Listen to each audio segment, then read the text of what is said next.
الحمد لله هو الله الذي لا إله إلا هو عالم الغيب والشهادة هو الرحمن الرحيم هو الله الذي لا إله إلا هو الملك القدوس السلام المؤمن المهيمن العزيز الجبار المتكبر سبحان الله عما يشركون هو الله الخالق البارئ المصور له الأسماء الحسنى يسبح له ما في السماوات والأرض وهو العزيز الحكيم إن الحمد لله نحمده ونستعينه ونستغفره ونعوذ بالله من شرور أنفسنا ومن سيئات أعمالنا من يهده الله فلا مضل له ومن يضلل فلا هادي له واشهد ان لا اله الا الله وحده لا شريك له واشهد ان محمدا عبده ورسوله اللهم صل على محمد وعلى آل محمد كما صليت على إبراهيم وعلى آل إبراهيم إنك حميد مجيد اللهم بارك على محمد وعلى آل محمد كما باركت على إبراهيم وعلى آل إبراهيم إنك حميد مجيد. آواز سے آ رہی ہے؟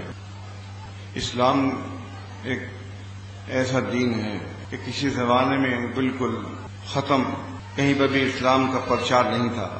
شرک، بت پرستی، علماء پرستی اور تمام وہ کام وہ جس کو اسلام نے حرام قرار دیا وہ تمام کام ہو رہے تھے. رسول اللہ صلی اللہ علیہ وسلم کو اللہ تعالی نے رسول بنا کر بھیجا اسی وجہ سے کہ وہ تمام کام جو حرام ہیں، جو شرک ہیں، ان تمام کاموں کو قلع کما کریں.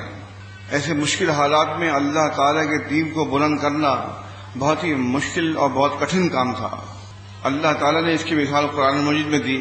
كَزَرْعٍ أَخْرَجَ شَطْأَهُ فَآزَرَهُ وَاسْتَغْلَظَ وَاسْتَوَىٰ عَلَىٰ سُوقِهِ. کہ جب کوئی دانہ زمین میں ڈالا جاتا ہے، بویا جاتا ہے، تو وہ دانہ جب زمین میں بویا جاتا ہے تو اس کی سوئی نکلتی ہے سب سے پہلے. اگر کوئی چاہے تو اس سوئی کو انگوٹھے سے مسل دے، کیونکہ اللہ تعالیٰ نے قرآن مجید کے اندر یہ مثال بیان کی جو ابھی آپ کے سامنے آیت پڑھی اور نظیر صاحب نے. محمد رسول اللہ والذین معہ اشداء علی الکفار رحماء بینہم. محمد اللہ کے رسول ہیں اور جو لوگ ان کے ساتھ ہیں وہ آپس میں رحیم اور کافر پر سخت. اصل میں یہ چیز یہاں سے شروع ہو رہی ہے کہ اللہ تعالیٰ نے اللہ کے رسول صلی اللہ علیہ وسلم کو رسول بنایا. یہ وہ سوئی تھی جس کو اللہ تعالیٰ نے نبوت دے کر کھڑا کیا. فآزر شطأہ، اور پھر اس کو اللہ تعالیٰ مضبوط کرتا گیا. 1 سے 2 3 4 5 مکی زندگی ہے. اللہ کے رسول صلی اللہ علیہ وسلم ہیں، ابو بکر ہیں، غلام ہیں ایک ان کے ساتھ، 2 عورتیں ہیں. ایسی مشکل حالات میں اللہ کے نبی صلی اللہ علیہ وسلم کا اسلام کو پیش کرنا ان کے سامنے کہ جو کھلم کھلا بت پرست تھے، بہت ہی جان جوکھوں کا کام. یہاں تو بتایا كَزَرْعٍ، اوپر بتایا محمد رسول اللہ، محمد اللہ کے رسول ہیں. والذین معہ، اور جو ان کے ساتھ ہیں، اشداء الکفار ورحماء بینہم. کیا ہم اس کی نظیر ہیں؟ کیا ہم دوسرے لوگوں پر سخت ہیں جو 2 فرقوں میں ہیں؟ کیا ہم آپس میں رحیم و شفیق ہیں؟ جو اللہ کے نبی صلی اللہ علیہ وسلم کے ساتھ لوگ تھے. فآزر شطأہ کہ وہ اس کی تفسیر ہے. واستغلظ، اس کو موٹا کر دیا، سوئی نکلی، اس کو مضبوط کرتا چلا گیا، پھر وہ گدا بن گیا. آپ دیکھتے ہیں درخت کے جو نیچے اس کی جڑ جو ہوتی ہے، اور پھر جب وہ درخت بن جاتا ہے تو اپنے وستوا علی سوقہ ہی، وہ اپنی جڑوں پہ استوار ہو جاتا ہے درخت، اور جب درخت بن کے وہ پورا بن جاتا ہے، اس کی شاخیں پھیل جاتی ہیں، تو پھر اس کو کوئی نقصان نہیں پہنچا سکتا۔ مگر یہ تو بہت بعد میں ہوا۔ میں جو بتا رہا ہوں آپ کو کہ اللہ کے نبی صلی اللہ علیہ وسلم کو اللہ تعالیٰ نے رسول بنا کر بھیجا، ان کے ساتھ 4-5 آدمی تھے، 4-5 افراد تھے۔ اس وقت یہ کہنا کہ اللہ تعالیٰ کو مانو، اللہ کی عبادت کرو اور تمام لوگوں کو چھوڑ دو، یہ بہت مشکل کام تھا۔ آپ کے اپنے پرائے ہو گئے، آپ کی زمین اپنی اجنبی ہو گئی، آپ کے اپنے خاندان کے لوگ اجنبی ہو گئے، سگے خون آپ سے جدا ہو گئے۔ کس وجہ سے؟ کہ آپ نے نبوت کا اعلان کیا اور اسلام کو پیش کیا۔ بعض لوگ کہتے کہ مکی زندگی میں بیعت نہیں ہوئی۔ نہیں، اللہ کے رسول صلی اللہ علیہ وسلم مکی زندگی میں بیعت لیتے تھے بھائی، اگرچہ آپ مغلوب تھے۔ جیسے میں بتا رہا ہوں کہ 4-5 آدمی ہیں، بڑی ہمت کا کام ہے۔ حضرت ضماد رضی اللہ تعالیٰ عنہ جو ایک قبیلے کے سردار ہیں، ان کے ہاتھ میں اللہ نے شفا دی، بیماروں کو صحیح کر دیا کرتے تھے، جو لوگ ہوتے مجنون دیوانے ان کو صحیح کر دیا کرتے تھے، جن پہ کوئی آصیب ہوتا ان کو صحیح کر دیا کرتے تھے۔ جب مکہ میں آئے تو ذکر سنا کہ ایک شخص ہے محمد، ان کو جنون ہو گیا ہے، تو انہوں نے ان کا پتہ پوچھا کہ وہ کدھر ہیں، تو کوئی پتہ نہیں بتاتا تھا۔ کہ اگر ہم نے پتہ بتا دیا اور کفار و قریش کو معلوم ہو گیا تو ہماری تو خیر نہیں ہے، تو بتاتے اس طرح سے، وہ اس طرف جاتے وہاں ادھر جا کے دیکھیں، ادھر ملیں گے آپ کو۔ وہ اتنا ڈر تھا۔ ابو ذر رضی اللہ تعالیٰ عنہ کو جب یہ خبر پہنچی کہ مکہ میں کوئی شخص ہے جس نے دعوی نبوت کیا ہے، تو وہ اپنا گھر چھوڑ کے مکہ میں آئے معلومات کرنے کے لیے کہ وہ بات صحیح ہے یا ایسے ہی ہے۔ تو یہ وہ زمانہ تھا، یہ وہ حالت تھی کہ آپ جب اس کو سنیں گے اور دیکھیں گے، اور آپ نے پڑھا ہوگا کہ کتنا کٹھن اور کتنا مشکل وقت تھا کہ ابو ذر رضی اللہ تعالیٰ عنہ ایک مسجد میں لیٹے ہوئے ہیں، کسی سے پوچھ نہیں سکتے، ڈرتے ہیں۔ علی رضی اللہ تعالیٰ عنہ گزرتے ہیں 2-3 دن، وہ دیکھتے ہیں کہ یہ مسافر ہے، کیونکہ اجنبی آدمی جو ہوتا ہے غریب الوطن وہ سب جگہ پہچانا جاتا ہے۔ تو ابو ذر رضی اللہ تعالیٰ عنہ کو دیکھا 2-3 مرتبہ، تو علی رضی اللہ عنہ نے کہا کہ شاید اس کو اس کی منزل نہیں ملی۔ پھر تیسرے دن پوچھا کہ خیریت تو ہے، آپ کہاں سے آئے ہیں، کیوں مکہ کے اندر آئے ہیں؟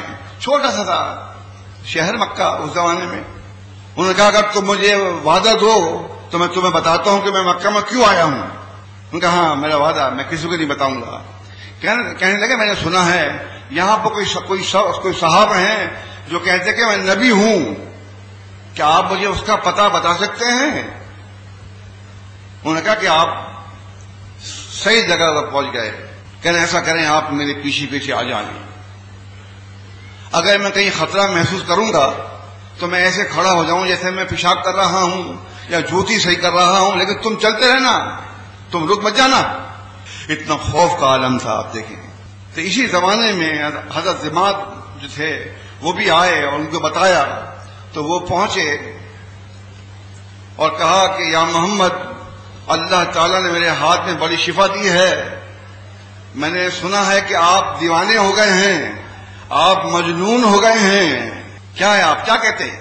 اللہ کے رسول صلی اللہ علیہ وسلم نے فرمایا ان الحمد للہ نحمدہ ونستعینہ ونستغفرہ ونعوذ باللہ من شرور انفسنا ومن سیئات اعمالنا من یہدہ اللہ فلا مضل لہ ومن یضلل فلا ہادی لہ واشہد ان لا الہ الا اللہ وان محمدا عبدہ ورسولہ اما بعد۔ جب یہ خطبے کے کلمات پڑھے تو وہ بہت سمجھدار تھے ضماد، ان کے کان کھڑے ہو گئے، ان کی تمام دماغ کی شریانیں کھل گئیں۔ انہوں نے کہا کہ اے محمد دوبارہ تو پڑھیے کلمات۔ آپ نے دوبارہ پڑھ کے بتایا ان الحمد للہ نحمدہ ونستعینہ۔ انہوں نے کہا پھر پڑھیے کلمات، پھر تیسری مرتبہ پڑھ کے بتائے۔ انہوں نے کہا کہ میں نے کاہنوں کے کلام سنے ہیں، میں نے شاعروں کے کلام سنے ہیں، لیکن میں نے ایسا کلام کہیں نہیں سنا۔ واللہ یہ کلام تو ایسا ہے جو سمندر کی تہ چھو رہا ہے۔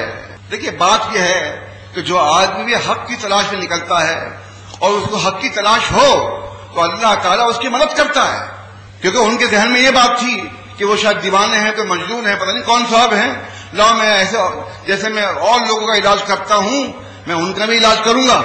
علاج کرنے گئے تو ان کا علاج ہو گیا. انہوں نے کہا کہ محمد اپنا ہاتھ بڑھائیے تاکہ میں آپ کے ہاتھ پر اسلام کی بیعت کر لوں. اللہ کے رسول صلی اللہ علیہ وسلم نے ان کی بیعت لی.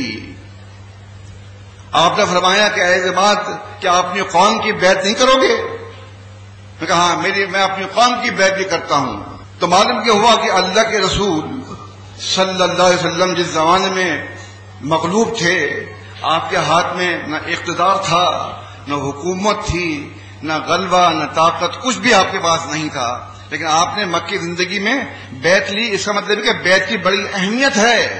اللہ اور رسول اس بات کو بخوبی جانتے ہیں کہ جب تک آپ ہاتھوں میں ہاتھ نہیں دیں کہ بیعت کا اقرار نہیں کریں گے، آپ جماعت المسلمین میں نہیں آ سکتے.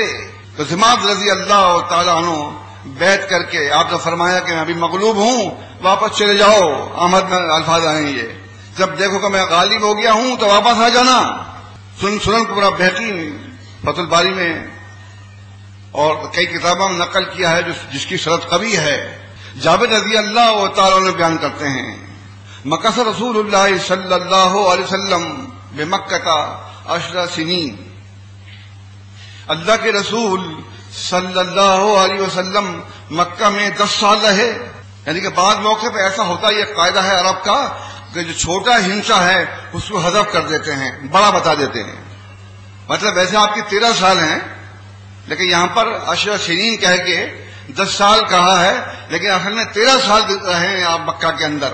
کہتے ہیں رحلا الیہ منا 70 رجلا، ہم میں سے 70 آدمی آپ کی طرف نکلے. اور بہقی سنن کبریٰ میں ہے، مجموع الزوائد میں نقل کیا علامہ حسوی نے کہ وہ لوگ وہاں الگ الگ نکلے، 4 5 5 6 کے، اور بیت العقبہ میں جا کے جمع ہو گئے. اتنا خوف کا عالم تھا کہ ایک ساتھ 70 آدمی سفر نہیں کر سکتے تھے. پوچھتے مکہ والے کہاں جا رہے ہو جمع ہو کر، اس لیے وہ الگ الگ نکلے وہاں سے مکہ سے. اور وہاں جا کر کیونکہ وہ بتاتے ہیں کہ ووعدناہ بیت العقبہ، یہ بیت العقبہ اولا ہے. دو بیتیں ہوئی ہیں، ثانی اور اولا. یہ اولا کی بات کر رہا ہوں میں آپ کو. وہ لوگ جمع ہو گئے عقبہ کے مقام پر جا کر. انہوں نے کہا اے اللہ کے رسول صلی اللہ علیہ وسلم، علامہ نبائیوں کا اب آپ ہم سے کس بات پر بیعت لیں گے؟ مطلب ہم تو آپ سے بیعت کر چکے ہیں پہلے،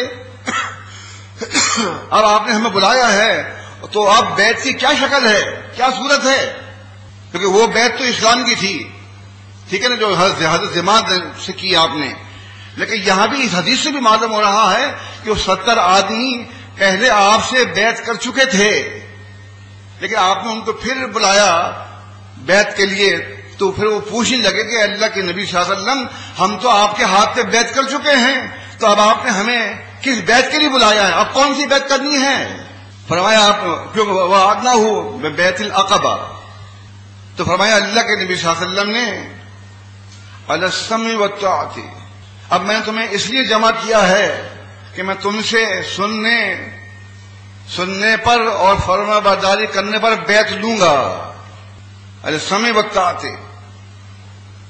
فی المنشۃ والکسل وعلی النفقۃ فی العسر والیسر.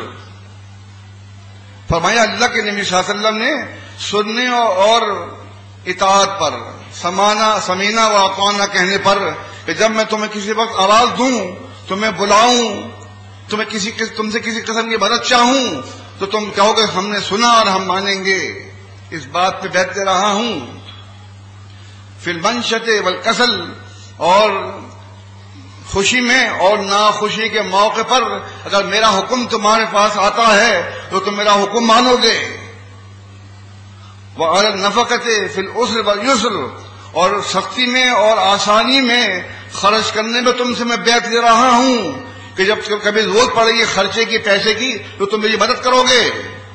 وعلی بالامر بالمعروف ونہی عن المنکر، اور عمل بالمعروف اور نہی عن المنکر کی تم سے میں بیعت لے رہا ہوں کہ اب جو بیعت ہو رہی ہے وہ کس بات پر کہ جب تم واپس جاؤ گے تو اس بات کی تبلیغ کرو گے، امر بالمعروف کی کہ لوگوں کو صحیح بات بتاؤ گے، اور نہی عن المنکر اور لوگوں کو غلط کاموں سے روکو گے۔ ولا ان تنصرونی اذا قدمت علیکم یثرب، اور تم میری مدد کرو گے جب میں تمہارے پاس یثرب آؤں گا، یعنی مدینہ منورہ آؤں گا۔ اس سے بھی معلوم ہو رہا ہے کہ ابھی مدینہ منورہ آپ نہیں پہنچے ہیں، اس سے پہلے ہی تمام بیعتیں ہوئی ہیں۔ تو جو لوگ یہ الزام لگاتے ہیں جماعت المسلمین پر، وہ غور کریں، آپ ان کو جا کر بات کر سکتے ہیں۔ ویسے تو میں نے ایک پمفلٹ لکھا تھا مکی زندگی اور بیعت، اس میں تمام یہ دلائل دیے تھے، بتایا تھا ان کو، لیکن پھر بھی لوگوں کا کام ہے کہ غلط بات کو کہتے رہو، کوئی نہ کوئی تو متاثر ہو جاتا ہے۔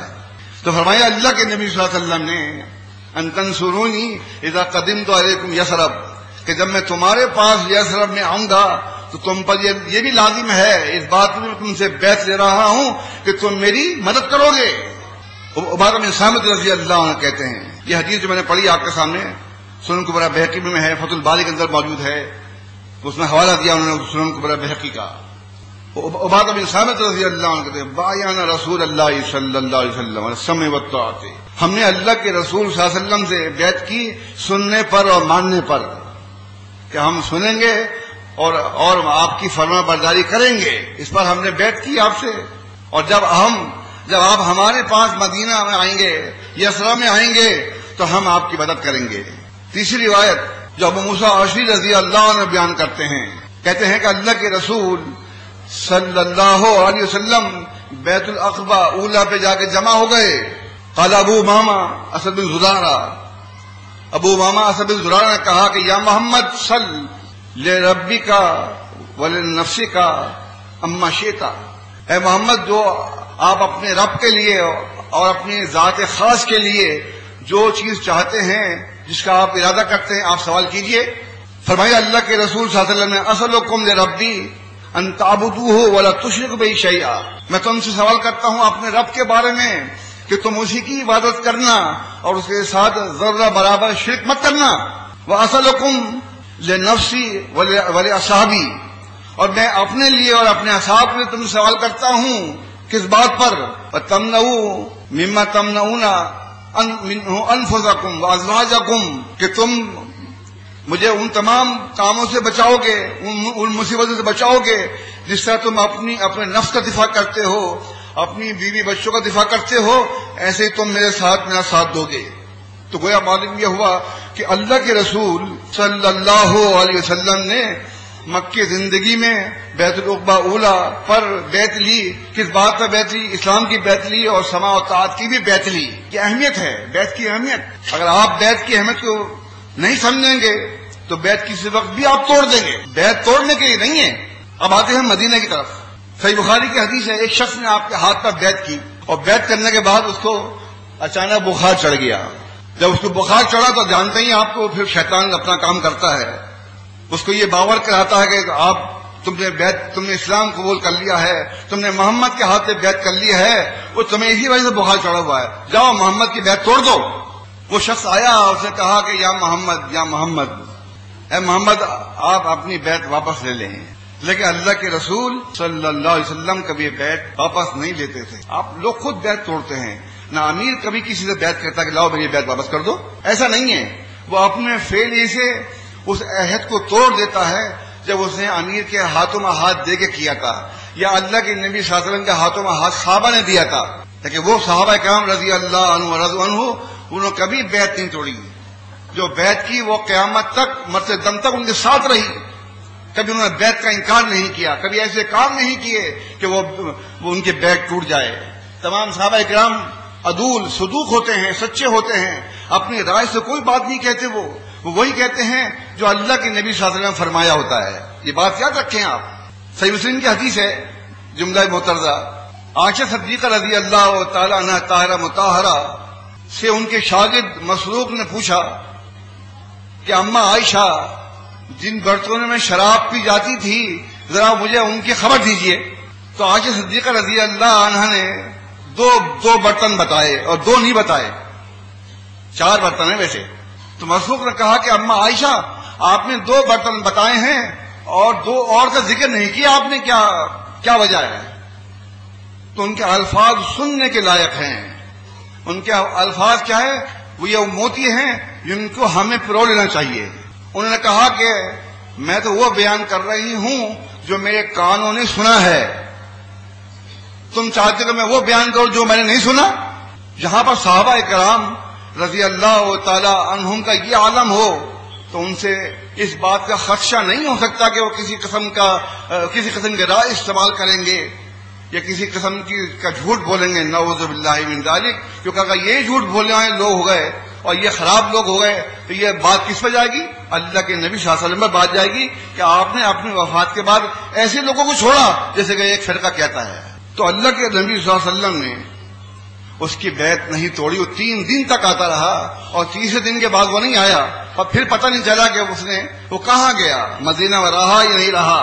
کیونکہ صحیح بخاری صحیح مسلم کی حدیث ہے، فرماتے ہیں اللہ کے رسول صلی اللہ علیہ وسلم کہ مکہ مدینہ جو ہے یہ بھٹی کی مانند ہیں. بھٹی جس طرح کہ بھٹی میں لوہا تپتا ہے، ایسے یہاں باہر سے آنے والے لوگ جب یثرب میں آتے ہیں، پہلے اس کا نام تھا یثرب نام بدل کے اللہ رسول نے کیا رکھا؟ مدینہ. اور ہم منورہ کیوں کہتے ہیں؟ مدینہ منورہ کیوں کہتے ہیں؟ اس لیے کہ اس مدینے میں آپ کے آنے سے، آپ کے اسلام پیش کرنے سے جو شریعت بیضا آپ پر نازل ہوئی ہے اس سے مدینہ جو ہے وہ منور ہو گیا، روشن ہو گیا. اس لیے ہم کہتے ہیں مدینہ منورہ، نبی کا وہ شہر جو اسلام سے جگمگا رہا تھا. تو بات چل رہی تھی بیعت کے سلسلے میں کہ اللہ کے رسول صلی اللہ علیہ وسلم جب بھی کوئی آتا اسلام قبول کرنے کے لیے تو اس سے پہلے بیعت لیتے. احمد کی حدیث صحیح طرح سے، اس کے بعد وہ اس کو نماز سکھاتے. مدینہ منورہ میں آقا تو آپ جانتے ہی ہیں کہ پھر ایک ایسا دور شروع ہوا اسلام کی ترقی کا کہ پھر وہ بہت برسوں تک جاری رہا. ثمامہ بن اسال یہ بھی بہت بڑے سردار، کتنے ہی مسلمین کو قتل کر دیا انہوں نے. وہ شہادت کا جام پی کر جنت میں چلے گئے. اب کیونکہ چھوٹی سی حکومت بن چکی ہے تو اللہ کے نبی صلی اللہ علیہ وسلم نے ان سرداروں کے تعاقب کے لیے رسالہ روانہ فرمایا. رسالہ کہتے ہیں ان دستوں کو جو گھوڑے پر ہوتا ہے، گھوڑے سوار، اسے بولتے ہیں رسالہ. جب وہ صحابہ کا لشکر وہ نکلا، دستہ نکلا گھوڑوں کا، تو ثمامہ کو پکڑ لیا. وہ عمرہ کرنے جا رہے تھے. ثمامہ کو پکڑا اور لا کے مسجد نبوی سے باندھ دیا، مسجد نبوی کو ستون سے باندھ دیا. مشرک آدمی کو مسجد میں لے آئے اور جا کے خبر دی کہ اے اللہ کے رسول صلی اللہ علیہ وسلم ہم نے ثمامہ کو پکڑ لیا ہے. مطلب اب یہ کبھی ان کی باری تھی، اب ہماری باری ہے. آپ آئے، آپ نے فرمایا کہ ثمامہ کیا حال ہے؟ وہ بھی سردار ہیں اور محمد رسول اللہ صلی اللہ علیہ وسلم امام الانبیاء ہیں. اب ایک گفتگو ہوتی ہے کیونکہ وہ سیاست جانتے ہیں. انہوں نے کہا کہ اے محمد بے شک میں آپ کی گرفت میں ہوں، آپ کی قید میں ہوں. آپ کی قید دیکھیں قید کتنی اچھی ہے کہ مسجد نبوی کو ستون سے لا کے باندھ دیا ان کو. بھائی قید خانہ تو الگ ہوتا ہے نا. اصل میں مقصد کیا ہے اللہ رسول کا کہ لوگوں کو کسی نہ کسی طریقے سے اسلام کی وہ جھلک دکھائیں جس سے ان کا دل پلٹ جائے. محض بند کر کے ان کو ظلم کرنا نہیں ہے، مار پیٹ کر ان کو تکلیف پہنچانا نہیں ہے، بلکہ ان کو کوشش ہوتی تھی کہ یہ اسلام قبول کر لیں. انہوں نے کہا کہ محمد اگر آپ مجھے قتل کرتے ہیں تو میں قاتل ہوں، اگر آپ مجھ سے کوئی پیسے طلب کرتے ہیں تو آپ مطالبہ کریں، میں اسے دینے کو تیار ہوں، اور اگر آپ احسان کرنے والے بنتے ہیں تو احسان کر دیجئے. اللہ کے رسول صلی اللہ علیہ وسلم ان کو چھوڑ کے چلے گئے. ابھی یہاں پر حدیث کے الفاظ نہیں جو میں بتا رہا ہوں آپ کو. اصل میں بات یہ ہے کہ یہ مسجد تھی. اگر یہاں پر کوئی ستون پہ لا کے کسی کو باندھ دیں، کسی فرقہ پرست کو، یا کیسا دور آ جائے آپ کے ہاتھ میں، تو اس وقت جو نمازی لوگ آتے جاتے ہیں ان کی جو آپس میں قالوا سلامہ کی جو سلامتی ہوگی، سلام ہوگا، اور اللہ کے رسول صلی اللہ علیہ وسلم تشریف لاتے ہیں، آ کر نماز پڑھاتے ہیں. اللہ کے رسول صلی اللہ علیہ وسلم تشریف لاتے ہیں اور مسجد میں آ کے امامت فرماتے ہیں. صحابہ کرام کی جماعت آپ کے پیچھے نماز پڑھ رہی ہے. مغرب کی نماز ہے، تلاوت قرآن مجید کی صدا آپ کی زبان مبارک سے ان کے کانوں میں پہنچ رہی ہے. سمامہ کے ایک تو یہ کہ وہ اللہ تعالیٰ کا کلام، اور دوسری بات یہ کہ اللہ کے نبی صلی اللہ علیہ وسلم کی زبان مبارک سے اس کو پڑھنا، سونے میں سہاگا. پورا دن گزرا اسی طرح، جو نمازیں ان کے سامنے آئیں، صحابہ کرام کا سلام دعا کرنا، اور پھر یہ مینجمنٹ، ڈسپلن، نظم و ضبط کہ کوئی ان سے بات نہیں کرتا. کوئی جا کے یہ نہیں کہتا تو میں دیکھ لوں گا ہمارے قابو آ گئے تم، چھوڑو تم میں. کوئی آدمی بات نہیں کرتا. ان کو پتا کہ اللہ کے نبی صلی اللہ علیہ وسلم بات کر رہے ہیں. اس طرح آپ بھی دیکھ سکتے ہیں جب کوئی آدمی کسی امیر بات کر رہا ہے تو خاموش ہو کے دیکھیے کیا ہو رہا ہے، پھر وہ جو آرڈر دیتے اس کو عمل کیجیے. آپ دوسرے دن آئے اور آپ نے فرمایا سمامہ کیا حال ہے؟ انہوں نے کہا میں وہی بات کہوں جو میں نے کل کہی تھی آپ سے، اگر آپ مجھے قتل کرتے ہیں تو میں قاتل ہوں، اگر آپ کو روپے چاہیے تو آپ اعلان کریں، بیان کریں، یا آپ احسان کرتے ہیں. پھر آپ نے ان کو چھوڑ دیا. پھر سارا دن مسجد میں بندے رہے اور ان کے کانوں میں سلام کی آواز آتی رہی، ان کے کانوں میں تلاوت کی آواز آتی رہی، اور یہ تمام چیزیں وہ دیکھتے رہے. کوئی مجھ سے بات نہیں کرتا ہے کہ کتنے لوگوں میں ایسے ہوں گے جن کو بھائی کو مارا گیا، کسی کے باپ کو قتل کر دیا، کسی کے شوہر کو قتل کر دیا ہے، لیکن کوئی ان سے بات نہیں کرتا. یہ ہے ایڈمنسٹریشن کو دھیان رکھیں. آپ پھر تیسرے دن آئے ان کے پاس. آپ نے فرمایا سمامہ کیا حال ہے؟ سمامہ نے پھر کہا کہ اگر آپ مجھے قتل کرتے ہیں تو میں قاتل ہوں، اگر آپ کو پیسے چاہیے تو آپ مطالبہ کریں، اور اگر آپ احسان کر دیں تو احسان کر دیجئے. آپ نے فرمایا اطلقوا سمامہ، سمامہ کو چھوڑ دو. گویا کہ اللہ کے رسول صلی اللہ علیہ وسلم نے احسان کرنا ان پہ پسند فرمایا، نہ ان کو قتل کروایا اور نہ ان کو کوئی پیسے ویسے سے طلب کیے. جب وہ نکل کر گئے تو ان کے دل میں تو اسلام منور ہو چکا تھا. آپ نے 2-3 دن ان کو باندھ کے رکھا، ان کو دکھایا کہ دیکھو اسلام کتنا امن کا دین ہے، اس میں کتنی سلامتی ہے، کتنی خوبی کی بات ہے. آپ نے اس کو تبلیغ نہیں کی، لیکن اس کو خاموش تبلیغ کری. اور خاموش تبلیغ کیا ہے نا، میں جیسے میں بتایا کرتا ہوں، جیسے ابھی آرگنائزیشن صاحب کچھ کہہ رہے تھے، کچھ تھوڑے سے غصے میں آ جاتے ہیں، جذبات میں تھوڑے آ جاتے ہیں، کچھ جملے ایسے کہہ دیتے ہیں. بات یہ کہ اگر آپ سنت اللہ رسول کی باتوں پر کاربن ہو جائیں، اللہ رسول کی باتوں پر مستعد ہو جائیں، تو آپ کو تبلیغ کرنے کی ضرورت نہیں ہے. آپ اگر کہیں نماز پڑھ رہے ہیں اور آپ کی نماز خوبصورت ہے تو وہ خود پوچھے گا یا تم ہمیں اہل حدیث نہیں لگتے کہ اہل حدیث ایسی نمازی پڑھتے، کیونکہ رفع دین تو وہ بھی کرتے ہیں نا. آپ کا رفع دین کرنا یاد رکھیں، سکون سے رفع دین کریں، ہاتھوں کو صحیح جگہ پر باندھیں، قدم چھوٹے رکھیں. جب آپ اکیلے نماز پڑھ رہے ہیں بجماعت کے علاوہ، کسی سے وعدہ کرتے ہیں تو پورا کیجیے، کسی سے قرض لیا ہے تو واپس کیجیے، خواہ جماعت کا ہو یا باہر کا ہو. نہیں دے سکتے ہیں تو آپ بات کیجیے اس سے پہلے. وہ نہیں مانتا تو اپنے امیر سے بات کریں. ہر چیز کا اسلام نے ایک طریقہ دیا ہے، اس طریقے سے چلیں گے تو آپ کی یہ خاموش تبلیغ ہے. آپ نے وعدے میں پیسے لوٹا دیے تو فرقے والا ضرور سوچے گا یا آدمی اچھا ہی ہے، اس نے جو جس وعدے میں بات کی تھی وہ واپس کر دیا اس نے. یہ ایک بہت بڑا کام ہے، یقین کریں آپ. صحیح بخاری صحیح مسلم میں ہے. میں تھوڑا واقعہ سناؤں کہ بنی اسرائیل کا. بنی اسرائیل کے ایک شخص کو پیسے کی ضرورت پڑی. وہ ایک شاہکار کے پاس آیا.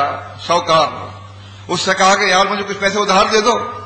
اسے دیکھا کہ آدمی تو اچھا ہی لگتا ہے، یہ آدمی صحیح معلوم ہے. لیکن ایک آدمی کی اپنی شکل صورت ہوتی ہے. اگر آپ سچے ہیں، وعدے کے پابند ہیں اور کسی قسم کی تقویٰ پرہیزگاری کے ساتھ زندگی گزار رہے ہیں تو آپ کا چہرہ خود بولے گا. آپ کے چہرے پہ وہ تبسم، وہ نیچرلی نور ہوگا جو اس پہ ہونا چاہیے. جیسے صحیح آپ دیکھیں صحابی اگر کوئی بیٹھے ہوئے ہیں اور تابعی آ گئے تو پوچھتے ہیں یہ بزرگ کون ہے، بزرگ کون ہے یہ؟ انہوں نے کہا کہ یہ عبداللہ بن عمر ہیں، کیونکہ وہ سنت کے پابند تھے. ان کے چہرے سے چہرہ تھا ان کا وہ پر نور تھا، چمک رہا تھا. کیوں کہ وہ سنت کے پابند تھے.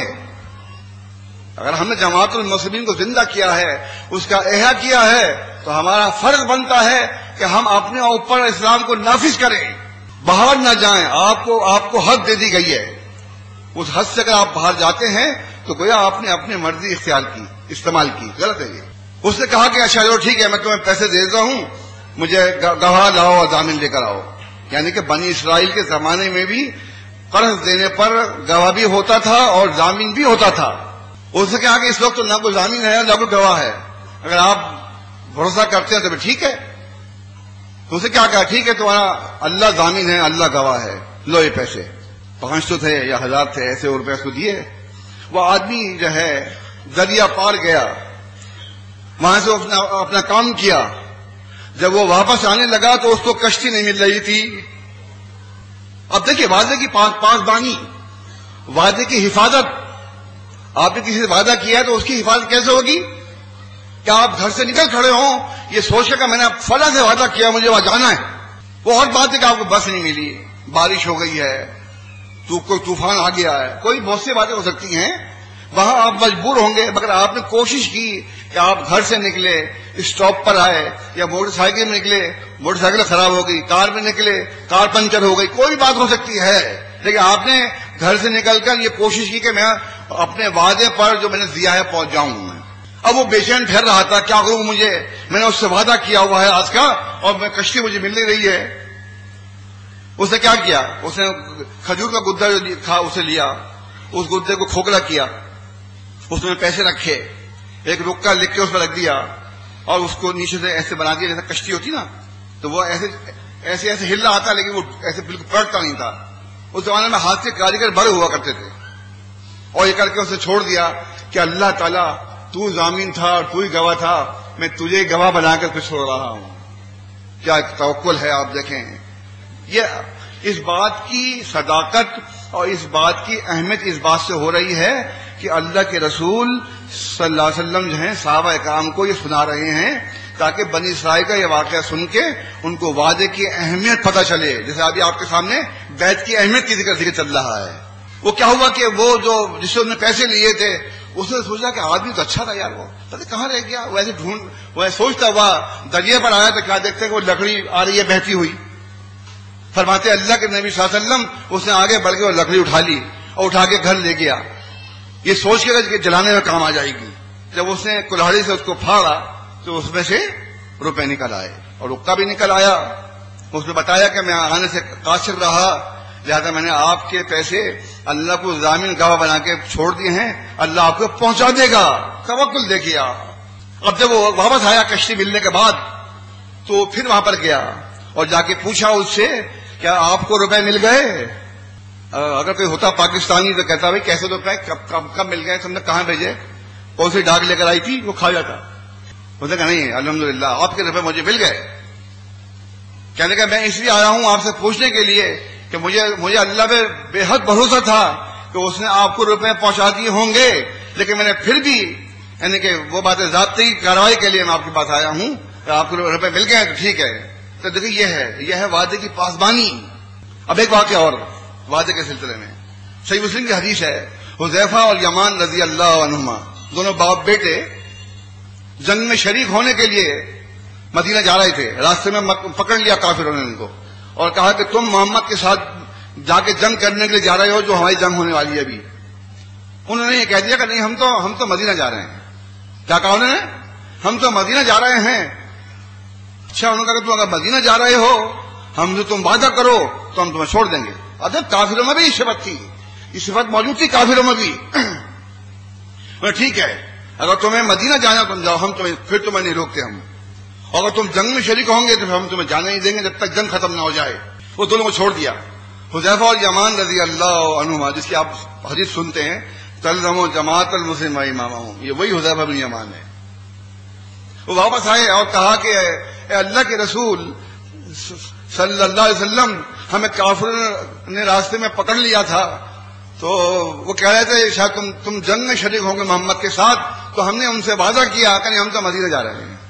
تو اللہ کے نبی صلی اللہ علیہ وسلم یہ نہیں فرمایا نہیں کوئی بات نہیں تم جنگ میں شریک ہو جاؤ اس وقت. آپ نے فرمایا نہیں، جو تم نے وعدہ کیا ہے کافروں سے تم اس کی محافظت کرو، تم ان سے کیا ہوا وعدہ پورا کرو. اور تمہارے دو آدمی اس زمانے میں بڑی اہمیت رکھتے تھے، تمہارا نہ ہونا جو ہے اس سلسلے میں ہم اللہ سے دعا کریں گے، آپ کی کمی اللہ تعالیٰ پوری کروائے گا، لیکن تم ان سے کیا ہوا وعدہ پورا کرو. اب ہم دیکھیں کہ کہ ہم کتنے وعدے کے پابند ہیں. ہم جب قرض لیتے ہیں کیا واپس کر دیتے ہیں امیر سے؟ یا آپس میں یہ ایسی چیزیں ہیں جو آپس میں تعلقات خراب کر دیتی ہیں. آپ کسی مسلم سے پیسے لیتے ہیں اور واپس نہیں کرتے، وعدہ گزر جاتا ہے، تو پھر وہ ظاہر ہے کہ اس میں آپ کے تعلقات خراب ہونے کا نشہ ہوتا ہے، اور شیطان یہاں پہ بھرپور اپنا کام کرتا ہے. تو یہ چیز صحیح نہیں ہے، کیونکہ ہم سب لوگ اللہ رسول کی باتیں سننے کے لیے بیٹھے. ہمارا اپنا اجتماع ہے، اس کی بڑی خوبیاں ہیں اجتماع کی کہ ایک سال میں ایک مرتبہ ایسا ہے کہ تمام قوموں کے لوگ ایک پلیٹ فارم پر آ کر آپس میں ملاقات کر لیتے ہیں، آپس میں بھائی بندی کی باتیں کرتے ہیں، ایک دوسرے کو دیکھ کے پہچانتے ہیں، ہاں وہ خیریت ہے. اتنا کہنا ہی اور مصافحہ کرنا مسکرا کر، تو یہ گناہوں کا کفارہ ہے. گناہ جھڑتے رہتے ہیں، گناہ ختم ہو جاتے ہیں.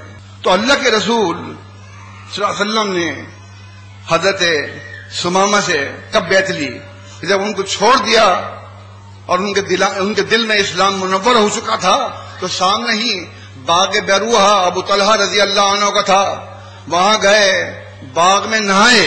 اس کا مطلب یہ ہے کہ ان کو ابھی خبر پہنچ چکی تھی، ورنہ غسل تو کافروں کو پتہ نہیں ہونا چاہیے نا. اس کا مطلب ان کو معلومات تھی کہ ہم محمد یہ کہتے ہیں، محمد یہ کہتے ہیں. تو کوئی آدمی جا کے اسلام قبول کرتا ہے تو محمد اس کو نہلواتے ہیں، بیری کے پتے ڈال کے اس کو نہلواتے ہیں، وغیرہ وغیرہ. یہ تمام باتیں مشہور ہو چکی تھی. تو وہ گئے اور جا کے غسل کیا، واپس آئے پھر مسجد میں اور کہا کہ اے محمد اپنا ہاتھ بڑھائیے تاکہ میں آپ کے ہاتھ پہ بیعت کر دوں. تو یہ اب دیکھیے، بیعت مکہ میں بھی ہو رہی ہے، بیعت مدینے میں بھی ہو رہی ہے. اللہ نے فرمایا قرآن مجید کے اندر، الذین یبایعون اللہ، جو لوگ الذین یبایعونک انما یبایعون اللہ، اے رسول جو لوگ آپ سے بیعت کر رہے ہیں در حقیقت وہ اللہ سے بیعت کر رہے ہیں. ید اللہ فوق ایدیہم، اللہ تعالیٰ کا ہاتھ ان کے اوپر ہے. ید اللہ فوق ایدیہم، اللہ کا ہاتھ ان کے ہاتھوں کے اوپر ہے. جیسا وہ حدیث پڑھتے ہیں احمد کی صحیح صنعت کے ساتھ ہے، ید اللہ علی الجماعت، کہ اللہ تعالیٰ کا ہاتھ جماعت پر ہے. اللہ تعالیٰ کا ہاتھ جماعت پر ہے. ہم سب بہت بے فکر ہیں الحمدللہ. اور اگر ہم صحیح کام کرتے ہیں، دیکھیے جب کبھی بھی کوئی آفت آتی ہے وہ ہمارے ہاتھ پیرے کو کیے کا نتیجہ ہوتا ہے. اللہ تعالیٰ کبھی کسی بندے کو مشکل میں ڈالنا نہیں چاہتا، نہ کسی مسلم کو. مطلب ہم جب غلط کام کرتے ہیں تو اس غلط کام کرنے کا نتیجہ کیا ہوتا ہے؟ پھر آپ کہتے ہیں اللہ یہ کیا ہو گیا؟ ارے بھائی اللہ نے سب پتا ہے تمہیں، آپ کو سب پتا ہے، آپ کو کتابیں پہنچ چکی ہیں، منہاج المسلمین، تفسیر اور تمام کتابیں، سب میں یہ اسلام الحمدللہ تقریباً پیش کر دیا ہے. اب کیا وجہ ہے کہ ہم غلط کام کرتے ہیں؟ جیسا بھی اورنگزیب صاحب کو غصہ آ رہا تھا. بھائی بات یہ ہے کہ جماعت کو برپا کرنے کے لیے، اسلام کو برپا کرنے کے لیے، اعلاء کلمۃ الحق کے لیے آپ تمام اپنے علاقوں میں اسلام کو نافذ کریں، اسلام سے محبت کریں، آپس میں محبت کریں، تبھی بات بنے گی. قرض لیتے ہیں واپس کریں، وعدہ کرتے ہیں پورا کریں، تو جماعت انشاءاللہ اپنی صحیح طور پر استوار ہو جائے گی. تو حضرت سمامہ بن اسال رضی اللہ عنہ نے آپ کے ہاتھ پہ بیعت کر کے یہ ثابت کر دیا کہ اگر ہم بھی خاموش تبلیغ کرنا چاہتے ہیں تو ہمارے بال پٹھے، ہماری داڑھی پوری، ہماری گفتگو میں بہتری.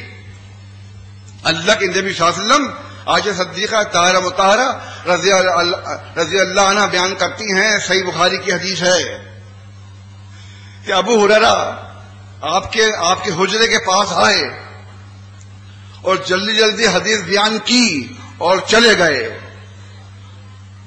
عائشہ صدیقہ رضی اللہ عنہ نے کہا کہ ایک ان کو دیکھو کیسے صاحب ہیں کہ حدیث کو اتنی جلدی بیان کر گئے. اور ایک تھے اللہ کے نبی صلی اللہ علیہ وسلم، جب کوئی آپ حدیث بیان کرتے تو حدیث اس طرح بیان کرتے کہ جیسے کہ وہ موتی ہیں. آپ کے زمانے مبارک سے جو الفاظ نکل رہے ہیں وہ موتی ہیں، ان کو ایک عامی اس کو پرو لیتا، ایک عام آدمی اس کو سمجھ لیتا کہ آپ کیا کہنا چاہ رہے ہیں. ایک ابو ہریرہ تھے، جلدی حدیث بیان کر کے یہ جا وہ جا. تو مطلب بات یہ ہے کہ اللہ تعالیٰ نے فرمایا الذین یبایعونک، اے رسول جو آپ سے بیعت کر رہے ہیں، انما یبایعون اللہ، وہ در حقیقت اللہ سے بیعت کر رہے ہیں. ید اللہ فوق ایدیہم، اللہ کا ہاتھ ان کے ہاتھوں پر ہے. فمن نکثا، جس شخص نے بیعت کو توڑ دیا، فإنما ينكث على نفسه، تو اس نے اپنے ہی نفس کا نقصان کیا.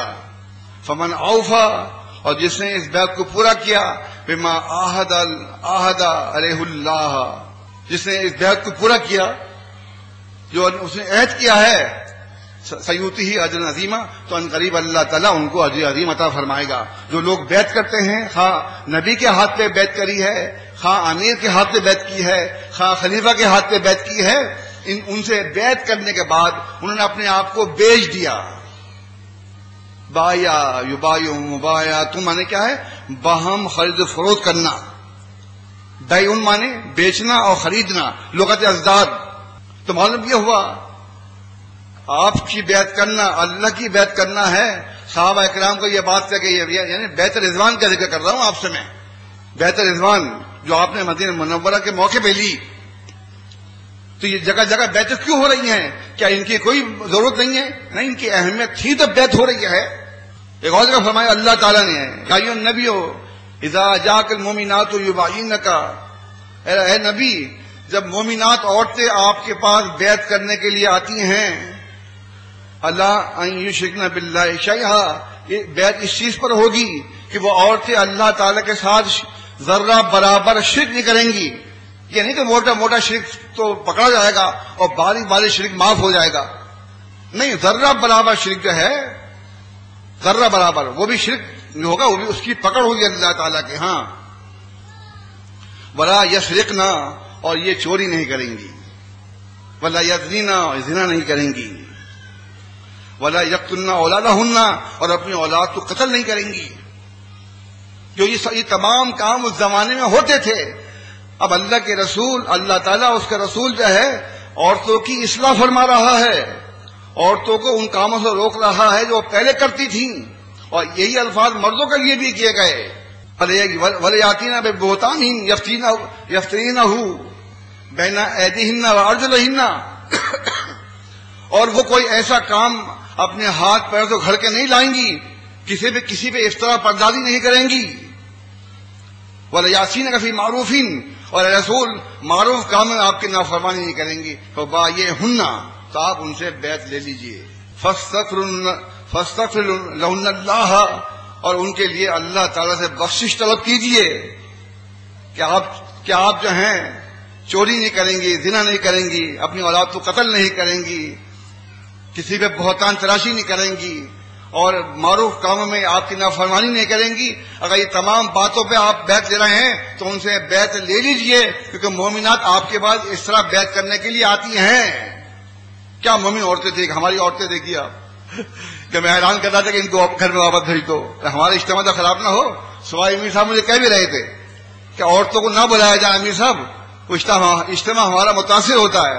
لیکن میں نے کہا نہیں، عورتیں کیوں بد نصیب رہیں اس جیسے اجتماع میں، وہ بھی اس کی جو برکات ہیں ان کو بھی ملنی چاہیے. لیکن اصل میں بات وہی ہے کہ آپ لوگ بھی اپنی عورتوں کو کچھ سبق نہیں دیتے، اپنی عورتوں کو سکھاتے نہیں ہیں، پڑھاتے نہیں ہیں، اپنے تمام کام سیدھے کرتے ہیں آپ، لیکن نہیں کرتے تو دین کے کاموں کو اس کو آپ پشے پٹ ڈال دیتے ہیں. صحیح بخاری اور صحیح مسلم کی حدیث ہے، فرمایا اللہ کے نبی صلی اللہ علیہ وسلم نے کہ عورتیں ایسی ہیں، اگر کسی عقل مند مرد کی عقل کو خراب کرنا چاہیں، عقل مند مرد کی عورت کو ناقص کرنا چاہیں تو یہ صفت ان میں ہوتی ہے. اچھے بھلے مرد عقل مند کو وہ بیوقوف بنا دیتی ہیں. تو ایسی بات دیکھی گئی تو بات کہی گئی نا. آپ خواتین کو کہ دیکھیے، میں بار بار کہتا ہوں گاڑی کے دو پہیے ہیں. اگر آپ کا پہیہ بہت تیز چل رہا ہے اور یہ پہیہ سست ہے تو یہ سست پہیہ رواں پہیے پہ اثر انداز ہوگا. کیسے؟ مثلا آپ کے گھر میں تو بیوی بچے ایسا ہی ہیں، نام کے جماعت مسلمین میں ہیں. اب آپ نے کہا چلو اجتماع میں چلنا ہے، بیوی نے کہا ٹھیک ہے نا آپ چلے جائیے، ہم نہیں جائیں گے. بھائی کیوں نہیں؟ ہمارے بہت کام ہے، یہ کام ہے، وہ کام، اتنا کام پھیلا ہوا ہے، ادھر جانا ہے ادھر جانا ہے، یہ سب کرا کے انہوں نے کہنا آپ کا نہیں مانا. آپ نے ان کو بتایا ہی نہیں کہ بھائی ایک دینی کام ہے, اس میں نہ ماننا نہ جانا بدنصیبی ہے. آپ نے تبلیغ کی ان کو, آپ نے کہا چھوڑو چلو اسی چل رہے ہیں, انہوں نے چھوڑو ہی اچھا ہی تو لو تھی چل پائے تو انہوں نے کار چھڑ دیتا. ایسے نہیں ہونا. ان کو لے کے آتے ساتھ, لاتے ہو تم کو سمجھاؤ. جب بچوں کو جمعہ میں لے کر آتے ہو تو اس کو بتاؤ بچے کو بیٹا بات نہیں کرنی, بات کرو جمعہ ضائع ہو جائے گا. یہ تمام چیزیں سکھاؤ ان کو تو پھر صحیح ہے. اور اگر ایسا نہیں ہے تو تصویر پکڑے جاؤ گے. پھر تو بھائی بیعت جو ہے اس کو قرآن مجید میں اللہ تعالیٰ نے بیان کیا, احادیث میں اس کو بیان کیا. یہ بیعت جو ہو رہی ہے کیوں ہو رہی ہیں یہ بیعتیں؟ یہ بیعت کا اصل مطلب اس کا یہی ہے. صحیح مسلم میں ہے عمر بن عاص رضی اللہ تعالیٰ عنہ اپنی وفات کے وقت زاروں قطار رو رہے ہیں, اپنا چہرہ دیوار کی طرف کر کے رو رہے ہیں. مختصر یہ کہ وہ بتا رہے ہیں, اپنے حالات بتا رہے ہیں کہ کبھی ایک زمانہ تھا کہ میری آرزو تھی کہ میں محمد کو پکڑ لوں, قتل کر دوں. پھر میرے اوپر ایک زمانہ وہ آیا کہ مجھ پہ اسلام اللہ نے میرے دل میں ڈال دیا. جعل اللہ اسلام فی قلبہ, میرے قلب میں اللہ نے اسلام ڈال دیا, قلبی. تو یہ چیز اللہ کی طرف سے ہے اسلام ڈالنا. تو پھر میں محمد صلی اللہ علیہ وسلم کے پاس گیا اور میں نے کہا کہ آپ میری بیعت لے لیجئے. جب میں نے بیعت کے لیے ہاتھ بڑھایا اور آپ نے بھی ہاتھ بڑھایا تو میں نے ہاتھ اپنا پیچھے کر لیا. آپ نے فرمایا کہ عمر کیا ہوا تمہیں, تم نے بیعت کرنے کے لیے ہاتھ بڑھایا پیچھے کر لیا, سننے کی بات ہے. انہوں نے کہا کہ اللہ کے رسول صلی اللہ علیہ وسلم میں نے اس لیے ہاتھ پیچھے کر لیا تو اگر میں آپ کے ہاتھ سے بیعت کر لوں گا تو جو میرے گناہ تھے پہلے وہ سب معاف ہو جائیں گے. تو آپ نے فرمایا کیا بات کی تم نے عمر بن عاص, تمہیں پتہ نہیں ہے جب آدمی حج کرتا ہے تو وہ پاک ہو جاتا ہے, اس طرح جیسے کہ ابھی وہ ماں کے پیٹ سے نکلا ہے. اگر آپ نے اپنے حلال پیسے سے اور جو حج ہے سنت کے مطابق کیا ہے, کیونکہ آپ جانتے ہیں کہ بیت اللہ کے اندر جو اس معاملہ تاریخ میں فرق پڑتا ہے, وہاں تاریخ غلط بیان کر دیتے ہیں, تمام لوگوں کا حج خراب کر دیتے ہیں. اس لیے ہمارے جو سری لنکا کے بھائی ہیں وہ اس بات پہ کافی مطلب سختی کرتے ہیں کہ نہیں تاریخ صحیح ہو تو جاؤ حج کرنے کے لیے. اور ہمارے ہاں 1 مہینے پہلے یا 20 دن پہلے وہ حج کے جو فارم ہیں وہ پر کر کے اور ان کو کہا جاتا ہے کہ آپ جا سکتے ہیں, آپ جا سکتے ہیں, آپ جا سکتے ہیں. اب بتائیے آپ, اب اگر وہاں پہ بعد میں اعلان کر دیا انہوں نے چاند کا غلط, تو ہم کیا کریں اس موقع پر, کیا کریں بتائیے. لیکن ہمارے دیکھیے بات ایسا نہیں ہے, بعد ہمارے ہاں ایسے لوگ بھی ہیں الحمدللہ. اورنگی ٹاؤن سے چند لوگ 2-3 سال پہلے کی بات ہے, وہ جب حج کرنے کے لیے گئے تو وہاں پر تاریخ کا غلط اعلان کر دیا اور میں ان کو بتا رہا تھا. عائشہ بیگم بولی کہ ہمیشہ ہم جا رہے ہیں تو اگر انہوں نے اعلان کر دیا تو ہم کوئی نہ کچھ آپ سے مشورہ طلب کریں گے. میں کہا بھائی تمہیں کیا بتاؤں گا, میں تو کبھی گیا نہیں. بہرحال انہوں نے وہاں سے مجھے فون کیا, میں نے تو اب ایسا کرو تم اپنا حج الگ کرو. کہنا ہاں یہ تو ہو تو سکتا ہے کہ مشکل ہے. کوئی مشکل نہیں ہے. ہمارے جو پہلے لوگ جماعت کے یہاں رہتے تھے انہوں نے بتایا کہ ایسا کوئی دیکھنے والا نہیں ہے, آپ کر لیں, اللہ مدد کرے گا. ان تمام لوگوں نے حج کیا اپنا الگ, کیونکہ انہوں نے تاریخیں غلط اناؤنس کر دی, تاریخوں کو غلط اعلان کر دیا تو پھر حج کیسے ہوتا. تو یہ بڑی ہمت کی بات ہے کہ انہوں نے اپنا حج الگ کیا. تو یہ دیکھیں یہاں تک ہے الحمدللہ کہ جماعت المسلمین کے لوگ آپ جب جاتے ہیں تو 8-10 مل کے جایا کریں. اگر وہاں تاریخ غلط بیان کرتے ہیں تو آپ کو حج المسلمین موجود ہے, ضعیف ہے موضوع حدیث پاک, اس کو دیکھ کے آپ حج کر لیں, پھر کوئی بات نہیں ہے. پھر میں آپ کو نہیں روکتا, لیکن ہے یہ مشکل کام, تھوڑا دھیان سے ذرا. تو عمر بن عاص رضی اللہ تعالیٰ عنہ سے آپ کو مطلب مختصر یہ, کیونکہ وقت بہت تیزی سے چل رہا ہے, مختصر یہ ہے کہ ان کو یہ خطرہ تھا کہ اگر میں نے بیعت کر لی کیا اس کے بعد میرے گناہ معاف ہوں گے نہیں ہوں گے. تو آپ نے فرمایا جب تم حج کر لیتے ہو تو اسی میں گناہ معاف ہو جاتے ہیں, اور جب تم بیعت کر لو گے اسلام کی تو تمہارے تمام گناہ منہدم ہو جائیں, ختم ہو جائیں گے. اس طرح عمر بن عاص رضی اللہ عنہ سے بیعت کی. ایسی متعدد بیعتیں آپ کو دکھائی دے رہی ہیں, تمام بیعتیں ایسی اس طرح چل رہی ہیں. تو اب بات آ جاتی ہے کہ بیعت جو ہے خلیفۃ المسلمین لے گا جو صاحب اقتدار ہے. مختصر 2 جملوں میں ختم کرتا ہوں. بھئی بات یہ ہے کہ آپ یہ بتائیے نا کہ خلیفۃ المسلمین بیعت کیوں لیتے تھے, آپ بتائیں نا کیوں بیعت لیتے تھے. اس لیے کہ سنت سے ثابت چلی آ رہی تھی. اللہ کے نبی صلی اللہ علیہ وسلم نے مکی زندگی میں بیعت لی، مدینے کے موقع میں بیعت لی، اور آخر تک آپ بیعتیں لیتے رہے اور اسی حال میں چھوڑا آپ کو. اب جو نیا خلیفہ آئے گا یا امیر آئے گا تو اس کی بیعت بھی ہوگی جس طرح کہ ابو بکر صدیق رضی اللہ عنہ کی بیعت ہوئی ہے.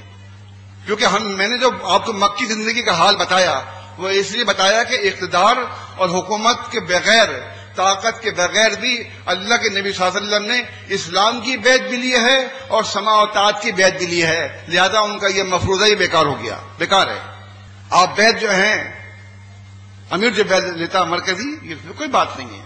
احمد کی صحیح حدیث ہے، اللہ کے رسول صلی اللہ علیہ وسلم نے عمر بن خطاب رضی اللہ عنہ کو بھیجا کہ جاؤ عمر عورتوں کی بیعت لے آؤ. عمر بن خطاب گئے اور کہا کہ ایھا النساء، یا فرمایا آپ نے یا معاشر النساء، اے عورتوں کی جماعت، میں اللہ کے رسول صلی اللہ علیہ وسلم کا قاصد ہوں، مجھے انہوں نے بھیجا ہے آپ کی بیعت لینے کے لیے، تو کیا تم مجھے میرے ہاتھ پر بیعت کرنے کو تیار ہو؟ انہوں نے کہا کہ اے قاصد رسول اللہ صلی اللہ علیہ وسلم، جب اللہ کے نبی نے آپ کو بھیجا ہے تو کیا امر مانے ہے کہ ہم آپ کی بیعت نہیں کریں گے؟ ہم آپ کی بیعت کرنے کو تیار ہیں کیونکہ آپ کو نبی علیہ السلام نے بھیجا ہے. تو اس طرح بیعتوں کا سلسلہ چلا آ رہا ہے، بیعتیں ہو رہی ہیں. تو آج جو بیعت ہے امیر کے بیعت، اگر کبھی کسی زمانے میں مسعود صاحب تھے تو وہ بھی اس سوئی کے مانند ہیں، وہ بھی اکیلے تھے اور تبلیغ کرتے رہے، کوٹ روڈ کی مسجد میں درس دیتے تھے. وہ ایک دن اللہ تعالیٰ نے ان کے دل میں ڈالا کہ بہت ہو گئی، اہل حدیث میں رہ کے ہم تبلیغ نہیں کر سکتے، ان کو بہت سمجھائے، مانتے نہیں ہیں. انہوں نے اعلان کر دیا اس دن کہ تلزموا جماعت المسلمین و امامہم. صحیح بخاری اور صحیح مسلم کی حدیث یہ کہتی ہے کہ جماعت المسلمین جماعت حق کا ہے، اس سے لزوم فرض ہے. اہل حدیث نام کا ثبوت نہیں ملتا، لہذا آج میں اعلان کر رہا ہوں. تو وہاں نوجوانان نے شور غل کیا اور کہا کہ مسعود صاحب کو یہاں سے نکال دو، کیونکہ مسعود صاحب تو خود ہی اب نکلنے کو تیار تھے. انہوں نے کہا کہ دیکھو بھائی سن لو، جو میرے ساتھ چلنے کو تیار ہے وہ نکل آئے. کیونکہ میں تو اس وقت تھا نہیں، لیکن مجھے امیر صاحب نے بتایا، مسعود صاحب رحمۃ اللہ علیہ نے، تک ان کے ساتھ تقریباً 10-11 آدمی ان کے ساتھ نکل آئے. پھر مسئلہ یہ کھڑا ہوا کہ امیر کون بنے؟ مسعود صاحب نے کہا میں نہیں بنوں گا، آپ بنے ہو. انہوں نے کہا جی میں نہیں بنوں گا. تو یہ بات کیا ہوئی کہ قرآن جاری کرتے ہیں، جس کا قرآن نکل آیا وہ امیر بن جائے گا. اس پہ سب نے اتفاق کیا، قرآن ڈالے نکالا تو مسعود صاحب کو قرآن نکلا. لہذا وہ جماعت المسلمین کے امیر بن گئے 8-10 آدمیوں پر. یہ بالکل وہی ہے اخرج شط آہو کہ وہ سوئی نکالی فآذرہ واستقلد واستوى علی سوقہ. اب آپ دیکھیں ماشاءاللہ جماعت المسلمین میں ہزاروں آدمی پاکستان میں ہے، بنگلہ دیش میں ہے، ہندوستان میں ہے، سری لنکا میں ہے. یہ تینوں بیرون شاہ کے ہماری بڑی ہیں. 4000 کے قریب آدمی بنگلہ دیش کے اندر ہیں، 2000 کے قریب سری لنکا میں ہیں، اور ہندوستان کے اندر تو تیزی سے ترقی ہو رہی ہے الحمدللہ. عبد الماجد صاحب جو وہاں کے امیر ہیں، امیر ہند، الحمدللہ بڑے فعال اور بڑے مجتہد اور بڑے جانفشاں آدمی ہیں، ثابت ہوئے وہ. کہ میں ان سے 2 سال پہلے دہلی میں ملا تھا، میرے پاس آئے تو ملنے کے لیے، تو لہذا مجھے اندازہ تو ہوا کہ ان کے ساتھ میرے ساتھ رہے. وہ بعد میں نے ان کو امیر ہند بنایا. تو ان سے اللہ تعالیٰ بہت کام دے رہا ہے اور جماعت کا بہت کام چل رہا ہے. تمام دنیا کی نظر آپ لوگوں پر ہے، کیونکہ آپ وہاں ہیں جہاں مرکز ہے. جہاں مرکز ہوتا ہے اس کو ہر حال سے اہمیت ہوتی ہے. آپ سمجھ رہے میری بات کو؟ اب قوت ہے، وہ صحیح ہے کہ ہمارے پاس حکومت نہیں ہے، لیکن آپ امیر جماعت المسلمین جو ہیں ان کے پاس قوت ہے، لیکن ہمارے پاس کوئی بھی ایسا ہتھ کنڈا نہیں جو جمہوری لحاظ سے لوگ پیش کرتے ہیں. آپ دیکھتے ہیں باہر جو مذہبی لوگ جو ہیں، مذہبی جو علماء وغیرہ ہوتے ہیں، ان کا کام کیا ہے؟ اچھی تقریر کرتے ہیں، تقریر سے لوگوں کو اشتبار کر دیں گے، لوگ ان سے مانوس ہو جاتے ہیں. پھر وہ اعلان کرتے ہیں کہ میں الیکشن میں کھڑا ہو رہا ہوں، تو 1000 آدمی ان کے پیچھے لگ جاتے ہیں. مگر جماعت المسلمین جو ہے الیکشن نہیں مانتی. جماعت المسلمین ڈیموکریسی، جمہوریت کو نہیں مانتی. جمہوریت جو ہے وہ ایک متوازی دین اسلام کے خلاف جو گوروں نے بنایا. ہمارا دین تو قرآن و حدیث ہے، ہم تو اس پہ چلتے ہیں. ہم صاف صاف کہتے ہیں، آپ بھی کہتے ہوں گے کہ ہم ووٹ نہیں ڈالتے. یہ طریقہ کار غیر اسلامی ہے، ڈیموکریسی غیر اسلامی ہے، جمہوریت غیر اسلامی ہے، ہم اس کو نہیں مانتے. صاف صاف کہتے ہیں بے بانگ دہل اس میں کوئی آدمی نہ ڈرے، کچھ نہیں کر سکتے آپ کا، یہ اللہ آپ کے ساتھ ہے. تو اب بات صرف اتنی سی ہے کہ خلیفۃ المسلمین بھی بیعت اس لیے لیتے تھے کہ وہ سنت تھی، امیر المسلمین بھی اس لیے بیعت لیتے کہ یہ سنت ہے. اس پہ یہ اعتراض لغو ہے، بیکار ہے کہ جن کے پاس طاقت نہیں ہے یہ بیعت لیتے ہیں. طاقت تو موجود ہے. ابھی میں کراچی میں اعلان کر دوں گورنر ہاؤس میں جا کر کہ تمام پاکستان کے مسلمین یہاں جمع ہو جائیں تو 1000 آدمی وہاں پہنچ جائے گا. تو ان طاقت ان کو احساس ہو جائے گا. مگر یہ چیز اسلامی نہیں ہے، یہ غیر اسلامی چیزیں ہیں، بیکار ہے، اس سے ہمیں کوئی فائدہ نہیں ہے. بہرحال مختصر یہ کہ الحمدللہ اللہ تعالیٰ نے ہمیں موقع دیا. آپ تمام لوگ اپنے گھر اپنا پیسہ خرچ کر کے، اپنا گھر چھوڑ کے آپ تمام لوگ آئے یہاں پر. آپ نے قرآن حدیث سنا.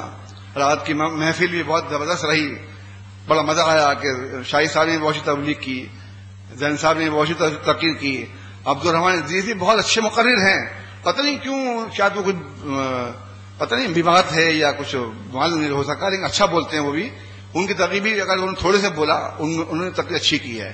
دیکھیے تقریر کا اچھا کرنا یہ باہر بھی ہے، قواعد عربی کا پڑھنا باہر بھی ہے، فن حدیث بھی باہر ہے. بڑے بڑے لوگ بہت بیٹھے ہیں، فن حدیث کے جاننے والے، قواعد عربی کے جاننے والے، بڑے بڑے تقریر کرنے والے بیٹھے ہوئے ہیں. لیکن ہمارے جو مقرر لوگ ہیں ان کو چاہیے کہ تقویٰ اور طہارت پرہیزگاری کو اختیار کریں. یہ باہر نہیں ہے، یہ چیز باہر نہیں ہے. اسلام جو ہے ہمارے پاس ہے. ہم کہتے ہیں قرآن و حدیث ہمارے پاس ہے، باہر لوگوں کے پاس نہیں ہے. اگر ہے تو ان میں ملاوٹ ہے، ہمارے پاس بغیر ملاوٹ کے ہے.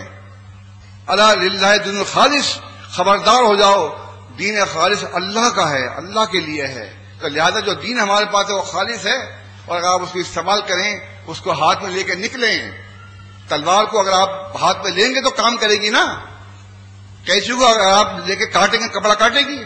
آپ کینچی بھی رکھی ہوئی، تلوار بھی رکھی ہوئی ہے، آپ اس کو نہ اٹھاتے نہ چلاتے ہیں تو اپنا کام نہیں کر سکتی.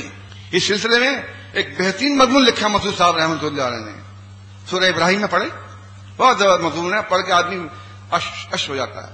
پر تقریر تو ہے چلتی رہے گی انشاءاللہ تعالی. ابھی آپ کا ہمارا پھر سامنا ہوگا، ملاقات ہوگی کراچی کے اندر شعبان کے مہینے میں. امید ہے کہ ہم مرکزی اجتماع رکھیں گے. شعبان کا مہینہ یہ ہمیں سوٹ کرتا ہے، مطلب صحیح مناسب لگتا ہے کہ وہ اس میں رمضان کا مہینہ آگے آنے والا ہوتا ہے، پیچھے شعبان ہوتا ہے. لوگ وعدے کیسے ہوتے ہیں، جمع کیے ہوتے ہیں، ان تمام لحاظ سے وہ لوگ پہنچنے کی کوشش کرتے ہیں. تو امید ہے کہ انشاءاللہ تعالی اللہ بھی ہماری مدد کرے گا. ارے بارش آ جائے، طوفان آ جائے، آپ کو آپ کا ثواب مل گیا، اس میں گھبرانے کی کیا بات ہے؟ کوئی بات نہیں ہے، ایسا ہوتا ہے. تو لہذا بیعت کی اہمیت یہ ہے کہ جب آپ بیعت کریں امیر کے ہاتھ پر تو ان جملوں کو بجا لائیں، ان جملوں کی اطاعت کریں، ان جملوں کی نافرمانی نہ کریں. اور خصوصاً نماز چھوڑنے پر تو آدمی جماعت سے باہر اور اس کی بیعت ختم. نماز ایک ایسی چیز ہے کہ اس کے بغیر آپ مسلم نہیں رہ سکتے. لہذا ان تمام چیزوں کا خیال کریں. یہاں سے جائیں، اپنے بچوں کو، اپنے گھر کو سنبھالیں. اور دوسری بات یہ بھی ہے کہ مدرسہ جو ہے قواعد عربی عالم بننے کا وہ مرکز ہی میں رہے گا. وہ کسی شاپ کو اجازت نہیں ہے کہ وہ اپنے ہاں عالم بننے والا مدرسہ کھولیں. نہیں، ان کو حفظ کرا لیں، نازہ پڑھا لیں، ویسے کورس کر لیں فقیر کا، لیکن جو عالم بننے کا جو شعبہ ہے وہ مرکز کے پاس رہے گا. وہاں میں خود دیکھ بھال کرتا ہوں، ان سے سوالات کرتا ہوں، ان کو دیکھتا ہوں کیا پڑھ رہے ہیں کیا نہیں پڑھ رہے ہیں. سمجھے نا، یہ چیز جو ہے یہ بہت ضروری ہے. تو اس کو میں تھوڑا سا ہوتا ہوں تو میں کر لیتا ہوں، ورنہ میں کیسے کروں گا اگر آپ کو کھولتے ہیں. تو ہمارے علماء جو ہے نا، وہ جب پڑھ کے جاتے ہیں تو وہ اپنی عقل لڑاتے ہیں. بھائی آپ اپنی عقل مت لڑاؤ، یہ ایک تنظیمی امور ہے. جس طرح آپ کو پڑھایا ہے مسعود صاحب نے، پھر بعد میں محمد اشتیاق نے، اس کو دھیان رکھیں کہ ہمارے پڑھانے کا انداز ہے جو باہر کہیں نہیں ملتا. آپ دیکھیے نا، میں نے کتنے علماء کو دیکھا جو ہمارے یہاں آ کے دیکھتے ہیں اور خود کہتے ہیں ہماری پڑھائی بڑی اسٹرانگ ہے، بہت اچھی ہے کہ آپ قواعد عربی پڑھاتے ہیں، قرآن شریف پڑھاتے وقت بھی پڑھاتے ہیں، حدیث صحیح بخاری پڑھتے وقت بھی پڑھاتے ہیں. تو اس طرح سے امید ہے کہ آپ اپنے لڑکوں کو، اپنے بچوں کو اس کا شوق دلائیں. جیسے رات کو بتایا شاہد علی صاحب نے کہ ہم اور تمام چیزوں میں بچوں کو شوق دلاتے ہیں، نہیں دلاتے تو جماعت کے بارے میں، اسلام کے بارے میں ہماری تمام کتابیں لکھی موجود ہیں، ان کو کوئی پڑھتا نہیں ہے، تاکہ نشیہ کر دیا آپ نے ان کو. بہرحال اس سلسلے میں دھیان رکھیں اور کوشش کریں کہ اپنے گھر کو اسلامی ریاست بنائیں. خود عمل کریں اور دوسروں کو عمل کرائیں. وعدے کی پاسبانی، سچ بولنا، قرض لے کے واپس کر دینا. اگر آپ بھوکے ہیں اور کسی کا قرض نہیں لیا ہے تو وہ بہت اچھا ہے. اگر آپ بھوکے ہیں تو آپ بتائیں کہ امیر صاحب میں بھوکا ہوں، تو انشاءاللہ آپ کی مدد کی جائے گی. ہماری اتنی کمزور نہیں ہے کہ آپ کا پیٹ نہ بھر سکے. جبکہ ہمیں پتہ ہی نہ ہو تو ہم کیا کر سکتے ہیں بتائیے. تو آپ کا کام بھی ہے، آپ مجھے مطلع کریں، اپنے صوبائی امیر صاحب کو بتائیں، اپنے حلقے کے امیر کو بتائیں، ناظرین کو بتائیں. تو ہمیں بتائیں گے تو انشاءاللہ تعالیٰ کوئی نہ کوئی اللہ تعالیٰ حل نکال دے گا. کیونکہ ٹائم اصل میں بہت زیادہ ہو گیا اور سوالات کے جوابات کا بھی ٹائم اس وقت نہیں رہا ہے. تو میں سمجھتا ہوں کہ اب اجتماع ختم کر دوں، یہی بہتر ہے. اب وہ لوگ استغفر اللہ. Allah